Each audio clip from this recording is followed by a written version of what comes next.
Hi everybody, welcome to Rush Reality. My name is Sam, thank you so much for joining me. Now over the last week or so, the new Sony XM6 noise cancelling headphones have been showing up so much on my feeds. They are absolutely hyped.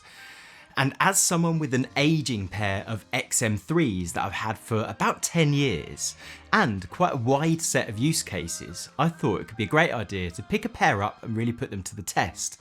Do they live up to the hype, or should all these day one reviews be challenged? Well, I was lucky enough to get hold of a pair, and they have barely come off my head for the last few days.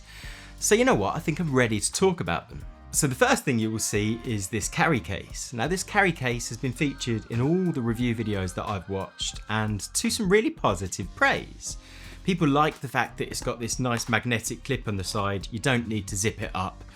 It's really quick and easy to access. And lots of people have commented on the fact that it's a smaller box than the previous generation. Well, that's all good, but in fact when you're coming from the XM3s like I am, actually it's quite a bit bigger. The case has just a little bit more depth and it's a slight bit taller than the XM3 case, but nothing too bad. I will say though that it's been one of my biggest bugbears so far using these headphones. It can be quite challenging to put these away. You've actually really got to consider which orientation you put them in, and when I first got them I quickly tore them out of the packet, didn't really think about the way they orientated, and it took me ages to get them back. I'm getting a bit quicker now that I understand, but it was a bit of a frustration at first. With the old XM3s it was just really simple. There's this little pictorial thing in here, shows you exactly how to do it, you can't get it wrong, and it never really was a gripe. But then you get to the headphones themselves. Now I went for the silver set here, and you know what, I think the design is pretty good. They feel a little bit more modern, a bit more sleek. I like the little microphone cutouts on the side.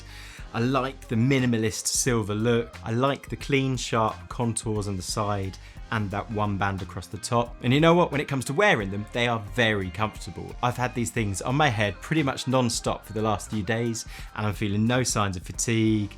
I'm really happy with them. And you know what? They've designed it down to the nth degree. I keep stumbling on these little things. An example is there's this tiny little raised ball on one of the ear cups. When I first saw that, I thought it was a manufacturing flaw, but it's not. I've come to realise that it's really helpful when you're putting these on to get that quick little tactile reminder of which one is the left cup. That means they're always going on the right side in your head. And that matters because the right side here has all your touch controls. Touch controls are really impressive with this. My XM3s had some touch controls, but they didn't feel as well thought out and as well delivered as these do. It's really responsive. You just tap on the side here to play or pause your music. You can swipe to skip, you can swipe backwards to go backwards, you can swipe and hold to fast forwards.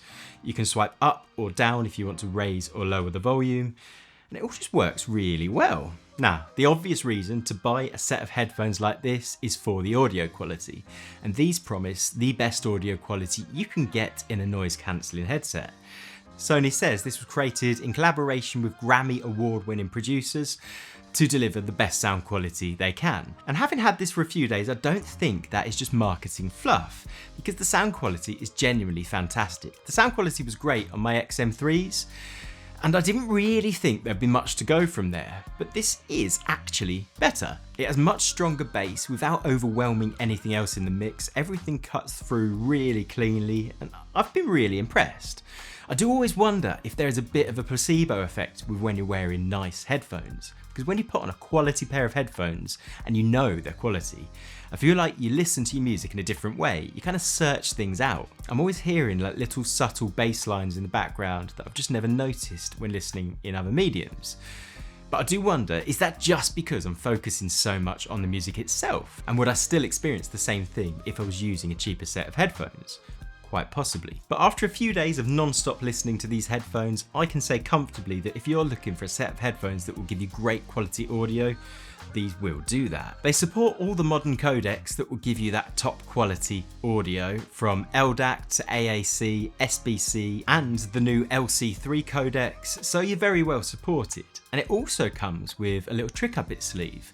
This has Sony's new DSEE. That stands for Digital Sound Enhancement Engine, which is Sony's new AI upscaling for music. What it aims to do is upscale your music so you pick up all the frequencies that would be lost through compression. That means that in theory, you can use listening services like Spotify and hopefully achieve the same kind of quality you would get through lossless audio. Now at this point, I do need to wade in and try and ground this in a bit of reality, because I have to say, after testing this extensively, I really can't tell the difference. That isn't to say the difference isn't there, and maybe it will stand out in some extreme cases, but for me, I haven't yet found any. It doesn't seem to do anything that I can really detect. Now maybe that's a me thing. I often think that with some of these high-end audio experiences. I've tried the lossless audio on the new AirPods Max and I really couldn't tell the difference there either. Maybe I've just not got the knack for picking up on that kind of thing, but I really don't think it's a big difference. So if that's the kind of thing that's going to convince you to buy this, then maybe hold on to your money. Now when I compare them to my XM3s, even I can tell the difference. That is quite a stark difference. And I was really impressed with the audio on those previously, so now I'm very happy. So what about the noise cancelling? Well, Sony claims that these have been tested and are the best noise cancelling headphones on the market. Now that's a really impressive claim. Noise cancelling has come on leaps and bounds over the last 10 years or so, and there are some great headphones out there that do a fantastic job. Having tested these, they absolutely hold up. It's really powerful, it quietens everything down to a fantastic amount, and you don't get any of that hiss and pressure that you used to get on older noise cancelling headphones. But that said, if you've got an earlier Sony headset, I think they've always done a good job here, and you know what, my XM3s still hold up really well, even in comparison to these. Maybe not, again, in some extreme use cases. I'm sure there will be some sound frequencies that this grabs onto quicker. They do say it's got a 7 times faster chip inside, and it's got a massive array of 12 microphones around this headset to really make sure it picks up every sound around you and helps dial them out. So like I say, it does a good job, but so do lots of other headphones. Actually, the bit that I was most impressed with was the ambient sound. Now, ambient sound is what Sony calls kind of like transparency mode on AirPods. That's when it's actively letting in the audio around you, and there I think it's absolutely fantastic. It's so clear. You can have really easy conversations with people around you. If you need to be aware of your surroundings, maybe you're out walking and you want to be aware of traffic and things like that, this works really well, and I've enjoyed wearing them like that. I never find the music quite as immersive, so you do have that kind of balance to think about. But if that's what you're looking for, these are really good at it. They also do a few more cool little tricks. So there's a few different ways you can listen to your audio. You can listen to standard mode, where it just plays it out exactly with the sound stage you'd expect for a headphone of this quality, or you can set it to background music. That's where it tries to play it out as if the music is being played to you in a room. There's a few different options here. You can choose from My Room for a really like small room, feeling quite close to you. You can go for Living Room, which is again a bit wider, a bit more open, a bit more ambient sound. Or you can go for Cafe, which is the widest, the furthest away. And it really is quite cool. I've used that a few times when I'm working. You don't want to be overpowered by the music and distracting you from what you're doing. You just want something to kind of quieten down your thoughts as you're working. I find it really good actually. You've then also got cinema mode, which aims to give you a kind of surround sound experience. Sony says it's 360 upmix for immersive sound, whatever that means. Now I've tried this out with a bit of Apple TV, and I did enjoy it. I did notice a little bit more space in it. It feels a bit like you're sat in the cinema and you've got the big speakers around you. But what I noticed most was the extra rumble. When you've got those heavy bass in the kind of trailers and things like that, it really does come through when you're on the cinema setting, and it's got quite an immersive feel. So I can see myself using that for those specific use cases. I would say it doesn't hold up quite so much in less cinematic scenarios. I tried listening to some audiobooks and podcasts like that, and it wasn't the best way. Switch back to standard for something like that, in my opinion. They've also upgraded the Sony app quite a lot from the early days when I first picked up my XM3s. It's got a 10-band EQ, so you can dial in the exact sound you want. I think that's pretty important nowadays. And if you're looking for a specific style of sound, you should be able to dial it in. But I will say that the stock settings are really good, and I've not adapted them in any way myself. Then there's some other features, some of which are good and some of which aren't. There's one called speech to chat, which sounds quite useful. Anytime you start speaking, it will detect your sound, it will drop down your music and pump in the ambient sound so you can have a conversation. So if somebody walks up to you and starts speaking, you can just quickly enter into that conversation. And it does work well for that, but I have had to turn it off. I find that I'm constantly triggering it and it just drops me out of any music or audiobooks that I'm listening to at that point. I find this particularly painful when I'm out walking the dog, because I'll often need to give my dog some direction to ensure that our walk progresses. And every time I do that, it stops my music for a good 15 seconds, and that really throws you out. You will likely experience similar frustrations if you like to sing along to your music while you're listening to it. Every time you say a line, it will drop that music down, and there's no way to get it back for 15 seconds other than wait. Another feature they've added that I really like is the multiple device connectivity. Now that means that you can have two Bluetooth devices connected to it at once without the need to drop out of connection from one so that you can connect the other. And it makes things work much more seamlessly. Again, I've only had these for a few days and I've already found that really useful. Keeping it connected to my phone at all times, but then being able to quickly jump to my computer when I'm working with that, or my MacBook when I'm on that, it just makes life so much easier than needing to worry about messing around with Bluetooth. Now, I did hope that it would let me play both audio signals at the same time. I was thinking it might be great for if you needed to use game chat from your phone whilst listening to audio from a game. But actually it doesn't. It will only accept one audio signal at a time regardless of that multi-point connectivity. So whichever one is the last one you've pressed play on, that is what will be directed to your headset. If you then switch on another, it will just flick over and accept that audio instead. So I think we've covered is pretty good for music.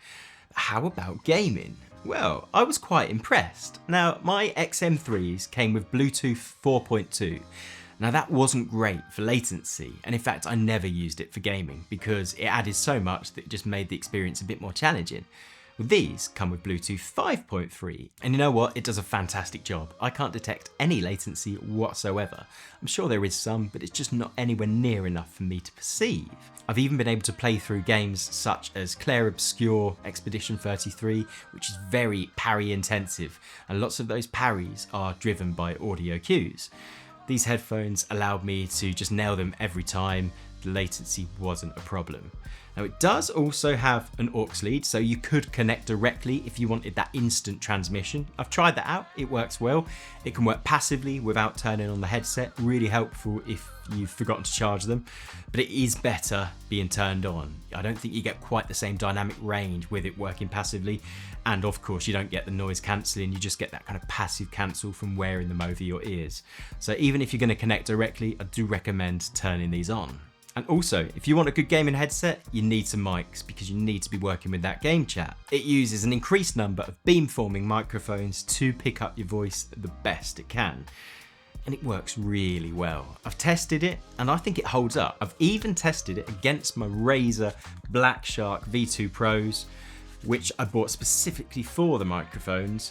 And I do think this is better, but I think this holds up very well alongside it, and I could easily pick up either one. In fact, I've recorded a couple of audio samples which I'll play to you now.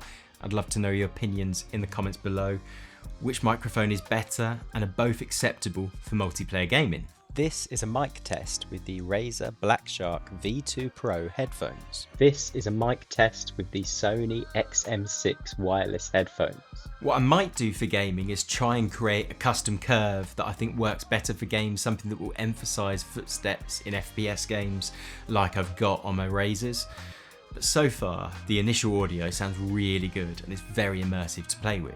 I've also been playing with them with my VR headsets, and you know what? It holds up really well again. Now I will say when using it with something like the Quest 3, I use a non-stock strap to get better comfort from the headset, and it doesn't fit quite perfectly over my ears. There is a little gap, so you don't get that perfect noise cancelling, which would add to the experience so much. If you use the stock strap, that won't be an issue because the fabric will just slide alongside it. And in fact, when you're only fitting something small under these cushions, the fit is still great. I've worn them with glasses quite a lot and it's really good. You don't even notice that gap there. It just fits perfectly. But the VR experience has been pretty strong regardless of that little gap. They're really comfortable to wear. They feel locked on your head when you're playing. I've been connecting via aux lead and it works really well. I think it adds to the experience, and I might find myself using that quite regularly in the future. Now, one of the challenges that I think doesn't make this particularly future-proofed for gaming and VR gaming in particular is the lack of USB-C audio. Most noise cancelling headphones that are releasing at the moment, or most premium ones anyway, are releasing with USB-C audio. That means that you could choose not to use the aux lead or Bluetooth, you could plug in by USB. That would mean that you can charge it and receive a headphone signal, and it would be a good quality headphone signal in many cases. Now this doesn't support that, and that really is a failing. I can easily see VR headsets and similar devices in the near future dropping aux connections from their setups. That would be a shame. This then wouldn't be functional with that. There are some ways around that. You could use a USB-C to aux lead DAC, which is what I use for my in-ear monitors quite often. That would work really well, but it could be quite a clunky addition to the setup and not what I would look to use. Now I've also been using these for music production, so connecting them to my audio interface to play guitar, and they work really well. I think they've got a really good sound signature for guitar. It feels really present, and I've had a great time playing with that. Now previous to this, I haven't used headphones very often for that because I found the studio monitors so much better. But I've enjoyed this, and I might stick with this for a little while because it can be nice to play guitar without disturbing everyone around you with so much sound. And it's nice to really turn it up. So anyway, there you have it. That is my review of the Sony XM6. I've really enjoyed these. They feel great, they look great, and the sound quality is fantastic. If you're thinking of picking up a new pair of headphones and want a really good set, then I do recommend checking these out. If you've enjoyed this video, a like would be appreciated, and a sub to the channel would be amazing. I'd love to see you next time. Thank you very much. Goodbye.